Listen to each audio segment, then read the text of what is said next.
So when you say, "I'll start soon," stop. Understand what that really means. It means you've chosen the illusion of safety over the reality of change. It means you're still waiting for permission to live. But no one's coming to give it to you. Life doesn't reward the one who waits. It rewards the one who moves. You have to stop preparing for the moment and start becoming it. Stop waiting for the stars to align and realize they already have. You are here. You are breathing. You are capable. And until you accept that there is no perfect moment, you will keep reliving the same day in different forms, calling it life, when really it's just avoidance with a heartbeat. Tomorrow will never save you, because tomorrow doesn't exist. There's only now, and the courage to use it. It's strange, isn't it? How you can hate something and still protect it. How you can swear you want freedom, but still reach for the same chains that keep you trapped. You say you want to grow, but growth means movement. And movement means leaving behind everything that once made you feel safe, even the pain. Because pain can be comfortable, can't it? At least you know how it feels. At least you can predict it. At least it doesn't surprise you anymore. That's why people stay in situations that destroy them. That's why you keep replaying the same story, the one where you always end up hurt, disappointed, or lost. Because deep down, that story feels like home. And no matter how much it burns you, home is hard to abandon. You've mistaken familiarity for security. You tell yourself, "It's not that bad." You whisper, "I can handle it." But what you really mean is, "At least I know this pain. At least I know how to survive it." You've built your own cage out of what's predictable, and then called it stability. But the bars aren't made of steel. They're made of fear. Fear of failure. Fear of loss. Fear of the unknown. You've spent so long surviving that you forgot what living feels like. You've become addicted to your limitations because they give you an excuse not to risk everything. And that's the cruelest comfort of all. Because as long as you stay small, you never have to face the weight of your potential. As long as you stay stuck, you can keep blaming your past instead of confronting your power. You've convinced yourself that breaking free means chaos, that stepping outside your cage will destroy everything you've built. And in a way, you're right. It will. Because freedom isn't peaceful at first. It's raw. It's unfamiliar. It's messy. It tears away everything false. It strips you down until you don't recognize yourself. And that's exactly what liberation feels like. You want to know why you keep going back to what broke you? Because your wounds became your language. Your suffering became your identity.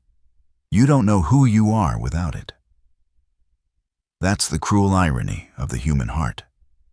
We crave peace, but we run toward what hurts us because it feels known.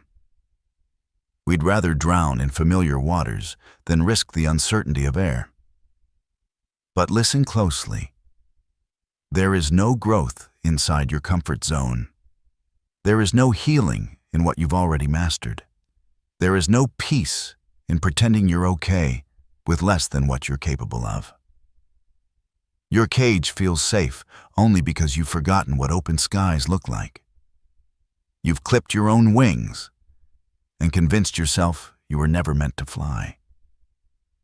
But somewhere inside you, there's still a whisper, small, defiant, relentless. A voice that says, "This can't be it." And that voice is your truth. That's the part of you that refuses to die quietly. That's the part that knows you were made for more than comfort. You were made for freedom. So stop decorating your cage. Stop making peace with your own imprisonment. Stop calling your fear logic. Because every moment you choose comfort over courage, you reinforce the walls that keep you small. And one day, if you don't break them, you'll wake up to realize you didn't live a life. You just survived one. The comfort of your cage will kill you softly, not with pain, but with the slow decay of everything you could have been. So when the door opens, don't hesitate. Don't analyze. Don't ask for a sign. Step out. Even if your voice shakes, even if your legs tremble, because freedom won't wait for your permission. It's already here, outside the bars you built for yourself. You say you want change. You say you want to evolve. But you can't evolve without burning. That's the truth most people can't stomach. Transformation isn't a gentle process. It's violent. It's unforgiving. It's sacred destruction. Every version of you that must die will scream on the way out. And that's why you keep running.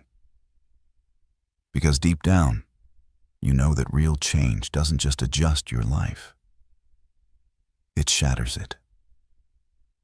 You want the glow up without the grief. You say you want to change. You say you're tired. Tired of the same mistakes, the same patterns, the same heaviness that follows you everywhere. But if you're honest, there's a part of you that doesn't really want to let go. That's the war no one sees. The one you fight when the world goes quiet. When you're alone in your room, staring at the ceiling, feeling that ache in your chest you can't explain. You call it confusion, you call it exhaustion, but it's war. Between who you are and who you're meant to be. Between what's easy and what's true. Between the old story that made you feel safe and the new one that demands everything you've got. You built an identity around your pain. You made peace with your own poison. Called it just how I am. But deep down, you know that's a lie. Because every time you try to move forward, something inside pulls you back. Whispers, you don't deserve better. That's not your intuition. That's your fear wearing a mask. It hides behind your logic, behind your overthinking, behind the false comfort of, I'm just not ready yet. But you are ready. You've been ready. You're just scared of what comes next, because change is not a step forward. It's a collapse. It's tearing down the walls you've lived behind. It's questioning every truth you built your survival on. And that's terrifying, isn't it? It's terrifying to admit that maybe, just maybe, it wasn't the world that broke you. Maybe it was you holding on to what was already gone. Maybe it was you staying in places. Your soul had already left. And now you're split. Half of you still clutching the past, the other half clawing for a future you can't quite touch. That's why you feel heavy. That's why you feel lost. Because you're standing in the middle of a battlefield, trying to make peace with both sides. But you can't. You can't serve two masters, your fear and your future.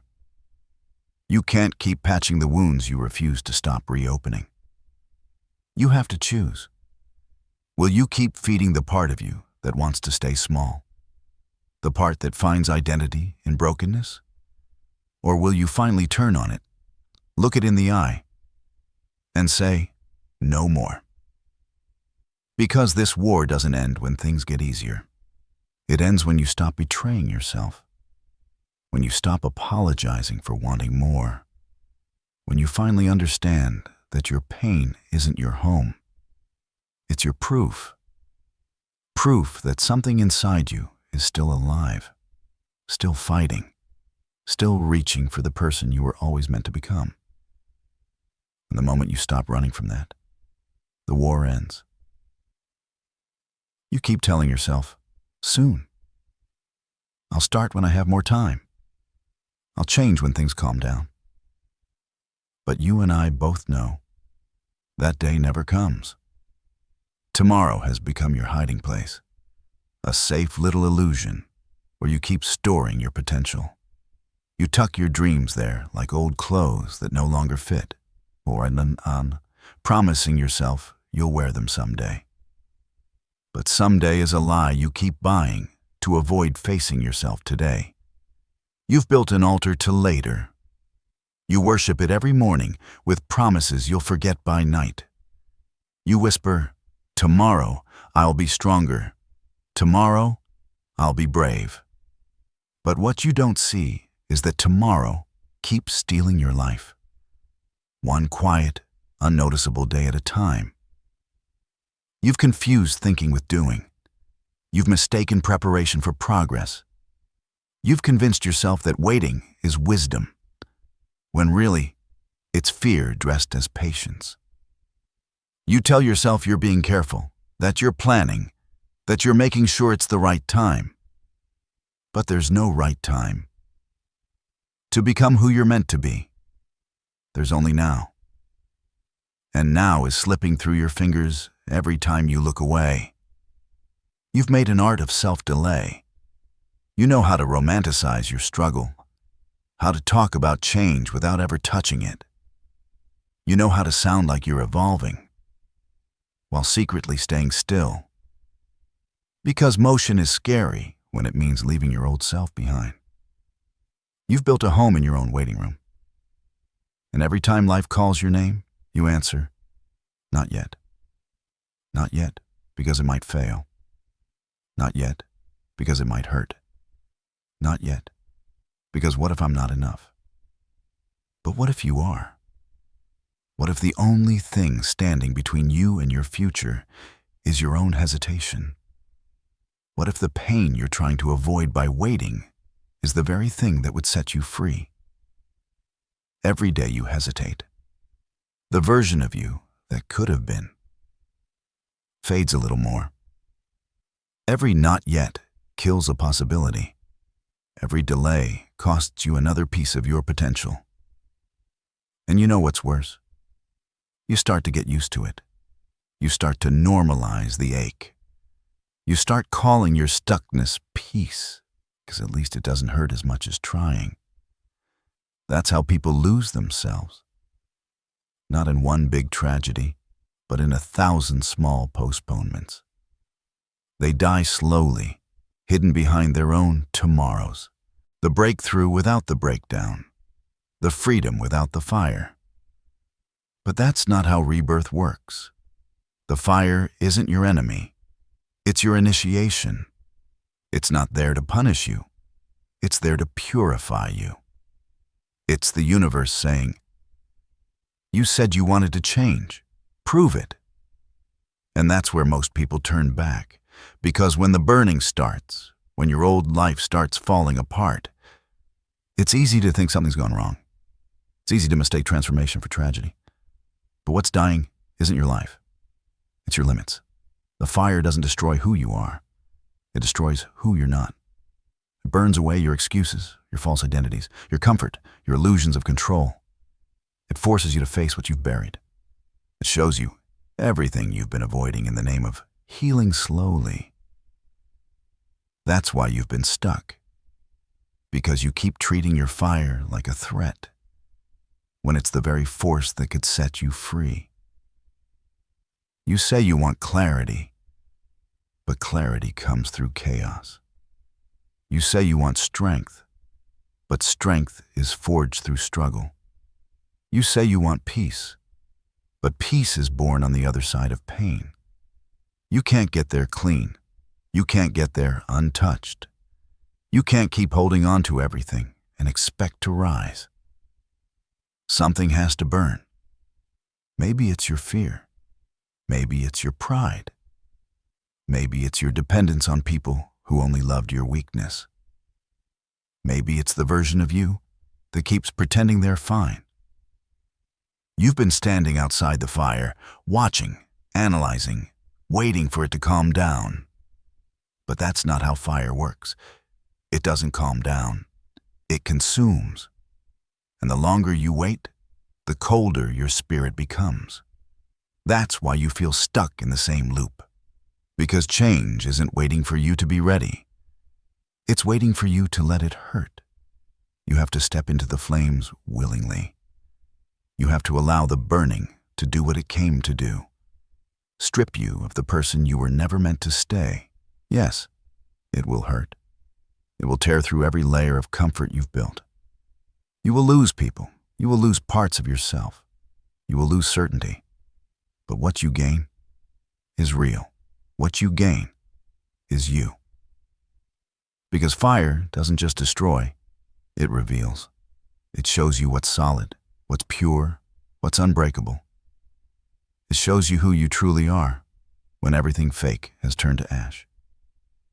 And when you walk through it, trembling, scorched, alive, you will realize something. You never needed to be rescued. You just needed to stop running. You needed to stop fearing the very thing that was trying to forge your strength. Change sounds beautiful when it's just words. It's easy to romanticize transformation, the glow, the confidence, the peace. But what no one tells you is that before the rebirth, there must be a death. And not a quiet one, a violent one. The kind that rips everything comfortable out of your hands and forces you to face what you've become. You will lose parts of yourself you once loved. You will bury identities you thought you couldn't live without. You will grieve versions of you that survived things no one ever saw, but who can't come with you anymore. That's the price of evolution. See, the old you, the one who tolerated pain, who apologized for existing, who stayed quiet to be liked, that version has to die. Because if it doesn't, it will keep pulling you backward. Keep convincing you that comfort is safer than truth. Keep whispering that you can change without losing anything. But you can't. Transformation is not a surface upgrade. It's a soul-level dismantling. It's saying goodbye to the person who kept you alive, so you can finally meet the person who will help you live. And that goodbye, it will break you. It will feel like losing yourself. You'll question who you are without your pain, without your old story, without your defenses. You'll miss the predictability of your suffering. Because chaos, as painful as it is, feels like home when you've lived in it too long. But hear me, that disorientation isn't the end. It's the in-between. It's the sacred space between what's dying and what's being born. The cocoon looks like a grave until the wings appear. You will feel like you're disappearing. You will feel like nothing makes sense. Your heart will ache for the old life you outgrew. The people who can't meet the new you. The places that once fit but now suffocate. And in that confusion, your mind will try to save you by going backward, back to the habits, the patterns, the temporary comforts. But don't go back. The old you has nothing left for you but ghosts. You cannot be reborn if you refuse to die. You cannot evolve if you keep clinging to the corpse of who you used to be. Yes, it's painful. Yes, it's lonely. Yes, it feels like losing everything. But that's because the rebirth doesn't happen in light. It happens in darkness. It happens in the quiet nights when no one's watching. When you're screaming into the silence and no one answers. When you think it's over. And somehow, you still rise. That's the moment of death turning into life. You'll wake up one morning and realize you're not the same person anymore. The triggers don't control you.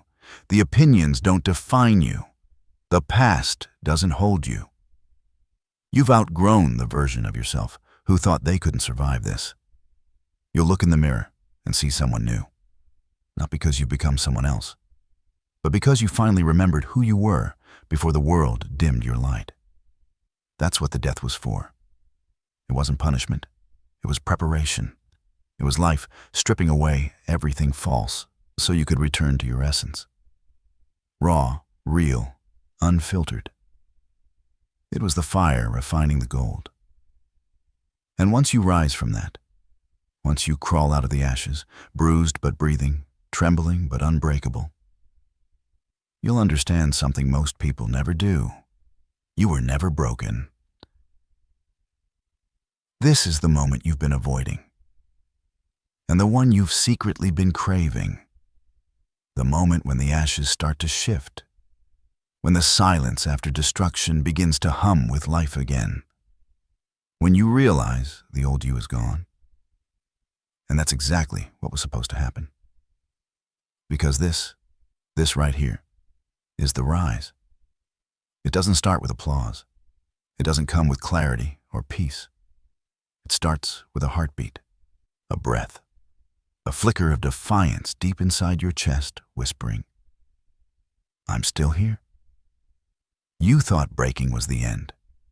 You thought losing everything meant you failed. But now you understand. You weren't breaking down.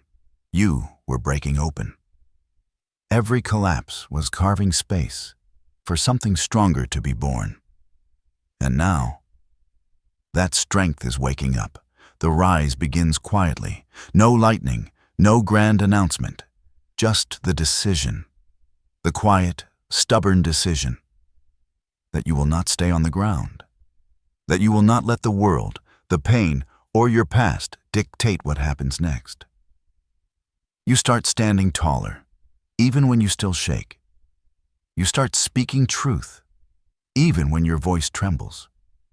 You start walking forward, even when you can't see the path. Because now you understand. You don't rise after you heal. You rise to heal. You don't wait for confidence. You build it by moving. You don't need certainty. You just need courage long enough to take the next step. Every scar, every mistake, every moment you thought you were finished, it all becomes fuel. You stop hiding your wounds and start wearing them as armor. Because you finally see what the pain was trying to show you. You are not fragile. You are forged. This is the stage where people who doubted you start watching again. They'll wonder how you're still standing. They'll whisper, "What changed?" And you'll smile because they'll never understand. Nothing changed. You did. You stopped waiting for permission. You stopped asking to be chosen. You stopped apologizing for wanting more. You stopped making peace with your own destruction. You finally chose yourself. Fully, unapologetically, fiercely. And that's what rising really means. It's not about proving anyone wrong. It's not about revenge, validation, or attention. It's about reclaiming your power from everything that tried to convince you it was gone. It's about looking at the mirror, not to fix yourself, but to face yourself. To see the strength behind your eyes and realize you survived every storm that said you wouldn't. You endured every ending that promised to finish you. And you're still here, standing on the bones of your old self, building something new. So rise, not softly, but with fire. Rise with all the fury of the years you spent doubting your worth. Rise like the world owes you nothing, and you owe yourself everything. Rise knowing no one is coming to save you, because you've already saved yourself. Rise knowing that your pain has purpose, and your scars are proof. Rise knowing that the world will never hand you your destiny. You have to claim it. And when that voice inside you starts whispering again, you can't. You smile, steady your breath, and answer, "Watch me." Because the rise isn't about who you were. It's about who you decided to become when everything tried to keep you small. And now, as you stand in the light of your own becoming, you finally understand.